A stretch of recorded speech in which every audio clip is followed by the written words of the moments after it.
How to see your cart on Shein application. Are guys facing issues to view your cart item? If that's so, then this video might help you out. Without further ado, let's dive right into the video.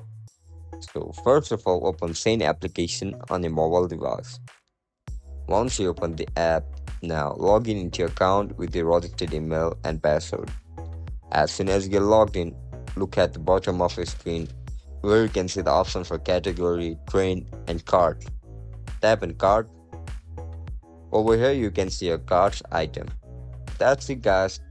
That's how you're going to view your cart item on Shein application. It's quite simple, right? If you guys found this video helpful, don't forget to like, share and subscribe to our channel. If you guys have any issues regarding Shein app, make sure to comment down below so that I can help you out. I'll catch you up in the next one. Bye bye.